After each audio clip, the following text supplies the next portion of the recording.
Boa tarde a todos. Hoje é dia 19 de maio. Meu nome é Alessandra Becker e estou reunida com os pesquisadores Francisco Pires, Margarida Gutierrez, Antônio Lixe e Caio Prates para mais um podcast do Grupo de Conjuntura. Conforme foi dito na semana passada, o grupo optou por fazer 2 episódios a cada terça-feira. Um mais voltado ao debate sobre a curva de contágio da Covid-19 no Brasil e outro mais voltado à discussão da conjuntura econômica. Nesse episódio, serão trazidas as novas conjecturas dos pesquisadores sobre a Covid-19, em especial no que tange a comparações internacionais, aos diferentes níveis de incidência do vírus nas diversas regiões do país e ao posicionamento do grupo diante do debate sobre a flexibilização das medidas de confinamento. O material de apoio desta discussão está disponível no link da descrição. Bom, eu vou começar. Hoje o central vai ser a exposição do Francisco. Ele vai tratar de dados muito interessantes que ele andou explorando, comparando o Brasil com o mundo e regionalizando dados do Brasil sobre a Covid. Mas eu queria fazer uma introdução ao que ele vai falar depois, que é a seguinte. Em relação à evolução recente da epidemia no Brasil, a gente está passando por uma fase onde a gente está vivendo o pior de dois mundos, na verdade. Porque esse isolamento social parcial que o Brasil tem praticado, ele tem sido, de um lado, incapaz, vem se mostrando incapaz de produzir uma evolução favorável da epidemia. Ela continua evoluindo de uma forma desfavorável, dificultando a abertura, a sua flexibilização e a retomada da atividade econômica. Por outro lado, esse isolamento parcial ele tem sido suficientemente forte para derrubar completamente a atividade econômica, na verdade. E as projeções, numa intensidade, inclusive, muito maior do que a gente imaginava poucas semanas atrás. Não é à toa que as projeções da maioria dos analistas vêm cada vez sendo piores para o desempenho da economia. Hoje é muito frequente projeções no intervalo a -7 a -10 para a economia esse ano, algo assim, mas enfim. Estou chamando a atenção menos para o número e mais para a piora, o agravamento do quadro econômico e a piora das projeções que vem acompanhando isso.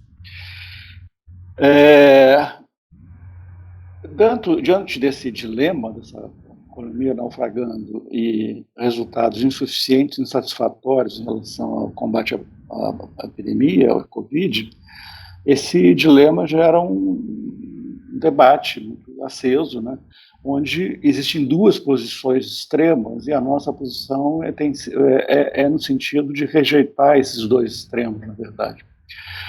Num extremo, a gente tem a própria posição do presidente da República, Bolsonaro, que, na prática, é uma posição de ignorar a doença, porque ele de combater de todas as formas o isolamento social, por atos e palavras, quase cotidianamente. E é a posição de abrir a qualquer preço a economia, para evitar, em nome da defesa do emprego, de evitar uma tragédia social. Essa é a posição Bolsonaro. Um parênteses aí, essa posição foi ironizada num artigo recente de um português que é colunista da Folha de São Paulo, e ele colocou que a posição do Bolsonaro, na verdade, é uma posição típica de um revolucionário, de alguém que segue uma moral revolucionária, que é o quê? Que a ideia é de justificar o sacrifício de vidas humanas, e diga-se passagem, pode ser de milhares de vidas humanas, em nome de um suposto bem maior à frente, no futuro. Esse tipo de moral chamada revolucionária, uma frase emblemática desse tipo de moral é a do Stalin, uma famosa, conhecida frase do Stalin, que diz que a morte de uma pessoa é uma tragédia, mas a morte de milhares de pessoas é só uma estatística, né, de não se importar muito com esses milhares de pessoas em nome de um futuro, de uma coisa maior que está se buscando à frente.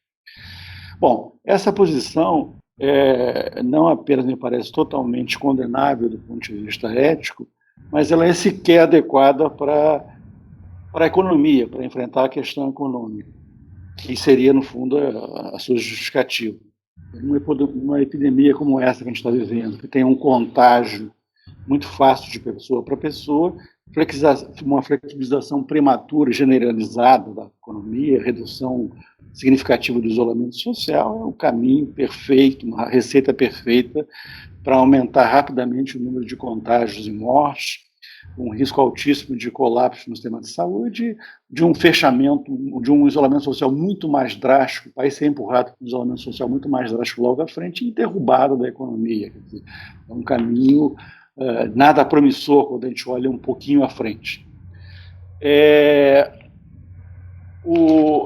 Agora, a outra posição, no outro extremo do debate, também nos parece criticável, que é a posição de, na prática, ignorar a tragédia econômica e social que vem se desenhando na medida que vai se prolongando, como está, e continuará, pelo jeito, se prolongando o fechamento da atividade econômica. Essa posição, no fundo, é uma posição de manter, de focar supostamente na vida das pessoas, que à espera de uma situação ideal, né, em que o número de mortes e de novos contágios caminhe para alguma coisa mais próxima de zero, para só então tomar medidas mais de flexibilização, de abertura gradual da economia. O problema é que, se a gente olhar para os dados do Brasil, e se olhar para o Brasil como um todo, sem maiores qualificações, depois o Francisco vai qualificar esses dados regionalmente, nós estamos, olhando só para o Brasil, a gente está longe de uma situação que permita essa abertura. E esse prazo pode ter um custo socialmente inaceitável. Então, a gente tem que lidar, a gente não pode ignorar essa situação, a gente tem que pensar alguma alternativa. Um ponto que nos parece que é promissor é, de fato, não focar apenas nos dados do Brasil, no agregado, sem maiores qualificações, mas trabalhar as diferenças regionais dentro do Brasil. Acho que isso nos parece chave.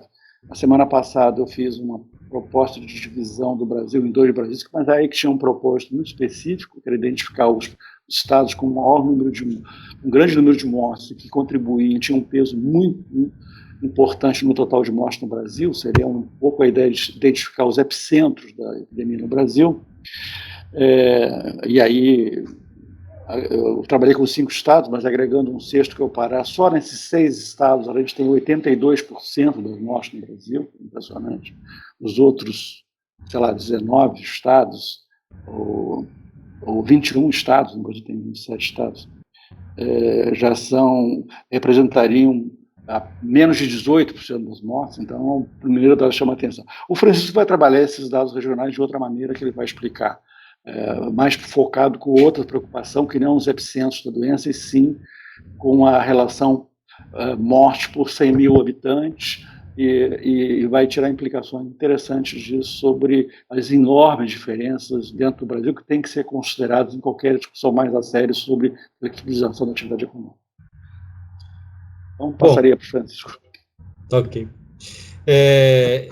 No podcast da semana passada, e também no texto que acompanhou esse podcast, eu havia afirmado que se há algo positivo no desempenho da epidemia aqui no Brasil, é que nós conseguimos, de alguma maneira, achatar a curva, pelo menos por comparação com a Europa, mesmo com os países mais bem-sucedidos de lá. Nossa curva de óbitos por 100 mil habitantes, a partir do primeiro óbito, estava, e ainda está, abaixo da curva da Alemanha, que é um caso de sucesso. Mas naquele podcast mesmo, se eu não me engano, o Caio vinha chamando a atenção que, olha, cuidado que a curva, que a evolução aqui está muito rápida, quer dizer, eles lá estão no estágio, a gente está muito longe daquele estágio. Para dar conta desses 2 lados da moeda, eu construí, então, para esse episódio de hoje, 2 indicadores.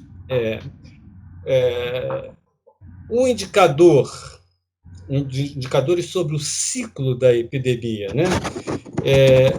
Um indicador que eu chamei de indicador de achatamento, que tem a ver com o que eu vinha falando na semana passada, que, na verdade, consiste em saber, olha, num determinado momento T, digamos, 50 dias após o início da epidemia, ou 59, como é hoje no Brasil,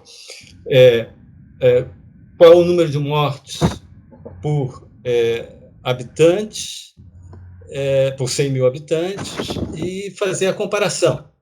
E aí a gente vê como é que a rapidez com que está sendo, com que está evoluindo a curva, se ela está muito empinada ou se ela foi achatada. E por esse indicador, que é o que eu vinha usando na semana passada, o Brasil não estava tão mal, conseguiu achatar, o que é muito importante do ponto de vista da preparação do sistema de saúde para enfrentar a epidemia. Por outro lado, o outro indicador que eu construí e acrescentei nessa semana, e esses indicadores estão nos slides que acompanham esse podcast dessa vez, é o que eu chamei não de indicador de achatamento, mas um indicador de alongamento da curva de epidemia, porque a curva pode ser achatada, mas levar um longo tempo, né, de se espichar, né, por muitos dias, por meses, né? Ou a curva pode ser achatada e terminar rápido, ou ser muito intensa, né? Não ser nada achatado e terminar rápido. Enfim, existem várias possibilidades. Esse indicador de alongamento ele consiste no seguinte: em você verificar, né, a gente verificar a taxa de crescimento, quer dizer, a base dele é a taxa de crescimento dos novos óbitos por semana, tá? Quando a gente acompanha os novos óbitos por semana, a gente vê a curva que é mais referida, né? Enquanto esses novos óbitos por semana estão subindo, você está na fase ascendente da curva, até que eles estacionam, então você chega no pico da curva e, a partir daí, eles começam a declinar, né? Isso aí é uma trajetória típica de uma epidemia.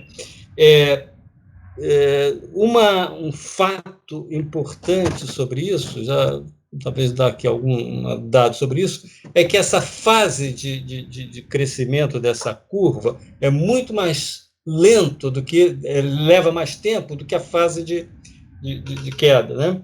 A queda é mais rápida. Então, esse indicador de alongamento da curva, quanto tempo você chega até o momento da curva começar a reverter, que é o indicador que eu usei. Só que, como no Brasil a gente ainda não chegou a este momento de pico da curva, então eu construí dois indicadores. O primeiro é quando é que a taxa de crescimento do número de mortes semanais vai caindo e chega a 40% por semana, que já é um número baixo. E o segundo indicador é quando é que ela chega a zero, né? E eu fiz isso para vários países e aí a gente descobre que a curva brasileira foi bastante alongada. Só para dar alguns exemplos, na Alemanha, até chegar a essa taxa de 40% de crescimento do número de óbitos por semana, até baixar para esse nível, levou 34 dias. Na Espanha, 32. Nos Estados Unidos, no Reino Unido, 40. Nos Estados Unidos, que levou muito tempo, foram 54. Aqui no Brasil, 60. Então, a curva está longa. E o que mais? E para chegar ao nível zero? E aí a gente chega a uma coisa muito interessante, que está no gráfico, isso aqui é difícil eu expor com palavras, mas quem tiver curiosidade vai estar o PowerPoint disponível. É interessante o seguinte, que uma vez que você chega a esse ritmo de crescimento do número de óbitos semanais de 40%, é muito rápido chegar a zero, ou seja, a curva reverter, na maioria dos casos. Em geral, nos países europeus foi de 3 a 4 dias, a Alemanha, que foi um pouco mais, levou cerca de 10 dias. Então, nós chegamos nesse ponto agora, né? O Brasil chegou a esse crescimento do número de mortes semanais quanto às semanas anteriores nas últimas 3 semanas. Pode ser que a gente esteja próximo, então, a de repente ter a esse momento da virada. Essa é a boa notícia. A má notícia é que, uma vez que você entra no terreno das taxas negativas de crescimento, ou seja, que o número de mortes semanais começa a cair, Em geral, a maioria dos países levou, aqui que eu levantei, levou em torno de um mês, mais ou menos, um pouquinho menos para alguns, mas próximo de um mês, para começar a chegar no ponto que estamos hoje, ou seja, de começar a levantar as medidas de restrições. Se for por esse padrão, que a gente ainda tem que confirmar, evidentemente, mas se fosse por esse padrão, nós poderíamos estar a pouco mais de um mês do momento de começar a fazer o início do nosso processo de reversão. Então, um mês pós-pico, né, Francisco? Um mês pós-pico, supondo que a gente chegue... A gente tem a questão anterior aí, que tem uma certa dúvida entre nós, quando é que chega esse pico. Parece que, por exemplo, São Paulo já chegou, aqui e ali a gente já chegou, São Paulo principalmente. Mas no Brasil, aparentemente, o pico não está tão próximo assim, não é questão de uma semana, eu acho que é mais. Uma semana é muito difícil mesmo. Mas eu acho que é um pico. Depois do pico, que é uma interrogação, quando virar, ainda pelo teu padrão, pelo padrão que você tem observado, ainda demora um mês para a coisa ficar mais próxima. O país tem uma situação mais confortável para flexibilizar. Se for por esse padrão europeu, de uma semana a 10 dias, a gente chega no pico, e mais um mês, então 40 dias, digamos. Para ter uma ideia, quando é que a gente poderia, né? Digamos, então, nós estamos, digamos, final de junho, eu acho que seria um bom momento. Nosso tempo andou muito rápido aqui, ou eu fui muito devagar, e eu vou então falar aqui muito rapidamente sobre... Eu fiz essas mesmas contas para 5 regiões do Brasil, que não são as regiões geográficas. Na verdade, são grupos de países, ou estratos de estados, que têm uma característica semelhante no que se refere àquele indicador de achatamento que eu me referi antes, né? Então, a gente tem alguns estados, como, por exemplo, Minas, Goiás, Rio Grande do Sul, Mato Grosso, que tiveram, ao mesmo tempo, a curva muito achatada e relativamente curta.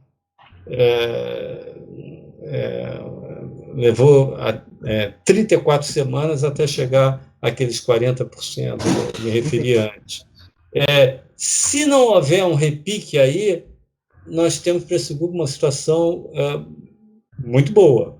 No extremo oposto... Em Francisco, nesses estados com uma relação, um número de mortes por 100 mil habitantes baixíssima, né? Ao contrário de outras regiões do país. Exatamente. A combinação desses dois indicadores leva exatamente a isso aí que você está falando, cara. O pior grupo em termos desse indicador de achatamento, que são os países onde a epidemia está pior mesmo, que é Pernambuco, Pará, Ceará, Amapá, Amazonas e Acre, esse grupo tem uma situação terrível, a curva foi longa também, então é ruim nos dois indicadores, mas a queda que está acontecendo nas últimas 3 semanas, nesse crescimento do número de óbitos por semana, está sendo rápida e consistente. Então, pode ser que a gente tenha boas notícias por aí. Eu não vou ter tempo de explorar aqui, mas só queria dizer o seguinte: o que a gente olha vendo esses indicadores é que o Brasil tem um comportamento muito diversificado por grupos de unidades da federação, por regiões nesse sentido, e que provavelmente isso tem implicações também para a política de reabertura, né? Talvez a gente pode ter aí uma reabertura da economia em diferentes tempos. Acho que a expectativa é essa, e em função dessas diferentes características. Bom, sobre o nosso podcast de saúde, a gente fica por aqui e nós temos, então, aí um material de apoio para quem quiser dar uma olhada. Até a semana que vem.